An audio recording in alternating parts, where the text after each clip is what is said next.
Hello, and welcome to the Edifice of Trust podcast. The Edifice of Trust podcast is a thoughtful discussion of today's current events from the perspective of America's founding principles. Hello, everyone. The Democratic Party, a political party that promotes the disparate goals of different identities, is going through an identity crisis of its own. Election results from 2024 show the Democrats losing support among youth and minorities, precisely the groups the Democrats have been counting on for decades. While hardcore leftist progressives are filling the streets with protesters suffering from Trump derangement syndrome, more moderate traditional Democrats, along with independent centrists, including many deep-pocketed donors, wonder what the Democratic Party actually stands for. These frustrations will be center stage at this week's meeting of the Democratic National Committee, as will the leadership of the DNC chairman, Ken Martin. Democrats, some of them at least, are coming to realize that Trump derangement syndrome is not likely to lead them to the majority in the 2026 off-year elections. TDS is great for getting the base across the country to march in protest of Trump and his policies, widely reported by the newspapers and television stations that lean left anyway, but at the cost of the working class and independents. Democrats seeking to erase Republican majorities in the House and Senate in 2026 and to prepare for presidential elections in 2028 are seeking platforms that appeal to wider audiences. One trendy idea that is gaining support is the so-called abundance movement, based on the recent book Abundance by Ezra Klein and Thompson. The book tries to convince Democratic readers that they should support policies that generate growth and development instead of the traditional Democratic approach of strapping builders and innovators with burdensome rules and regulations that inhibit growth. The authors argue, for example, that eliminating zoning restrictions and burdensome building codes would encourage residential construction of housing, making housing more affordable as supply increases. In the wake of the devastating wildfires in Los Angeles, California, Governor and likely presidential candidate Gavin Newsom suspended permitting and review requirements to accelerate rebuilding. Rent control, as recommended by the socialist candidate for mayor of New York City, Zohran Mamdani, would choke off new building housing, making housing less affordable and less available. The authors concede that the United States will need massive increases in energy production in the coming decades to power an electrified transportation system, the voracious demands of artificial intelligence, and the growing need for desalination to replace disappearing water resources due to climate change.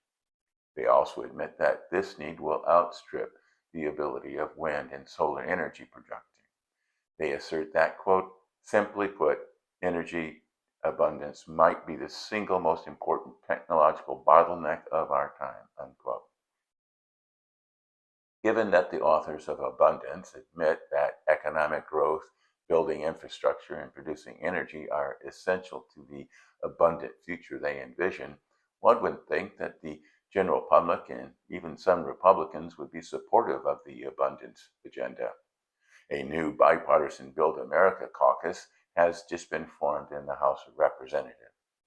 And it is true that the far-left progressives hate the abundance movement for distracting people from the urgent need to fight against anything President Trump supports.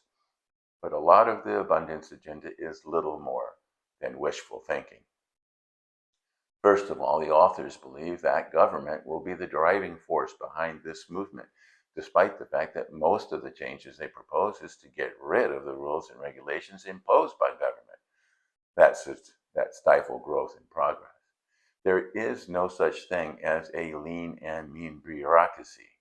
Innovation, cost-cutting, and increasing production in the private sector are driven by the entrepreneur's desire for profit.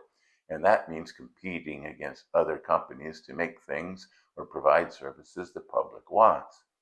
But those competitive incentives are lacking in government.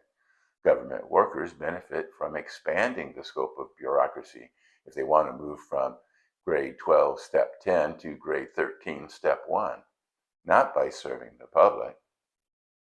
The authors cite the government's Defense Advanced Research Projects Agency, DARPA, as an example of how government can foster innovation. It is true that DARPA set in motion many innovations such as the Internet, originally ARPANET, GPS, and many others, but the key word in DARPA is defense. Domestically, the government has a monopoly on power and faces no competition, so there is little incentive to innovate and a lot of incentive to maintain control, although there is a lot of competition for who gets to control all that government power. But across the globe, the U.S. government faces a lot of competition, and that competition against foreign adversaries helped create the atomic bomb, the fighter jet, and that is what motivates DARPA. Look at all the innovation Ukraine is creating right now as it competes for its very survival. Another example of government innovation the authors wrote about was Operation Warp Speed to develop a vaccine to fight COVID. And it is true that Operation Warp Speed developed vaccines in record time.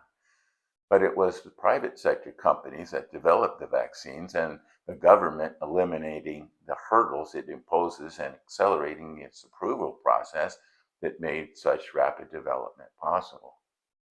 The real problem with the abundance agenda is that it is the government's agenda, not yours or mine.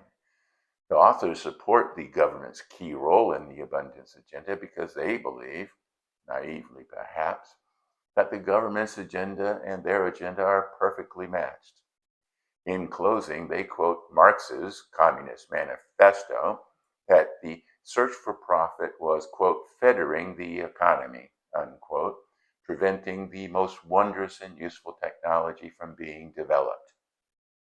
Presumably, this would be unprofitable innovation that the government wants. The surveillance technology and social scorecard of the Chinese Communist Party comes to mind, and not the stuff the people actually want and are willing to pay for. In the end, the abundance movement is not a centrist, bipartisan approach to making America a better place where people can pursue their unique American dream, but a better and more efficient way to implement their progressive agenda. The price of their progressive abundance is too high. It comes at the cost of our liberty. Thanks for watching.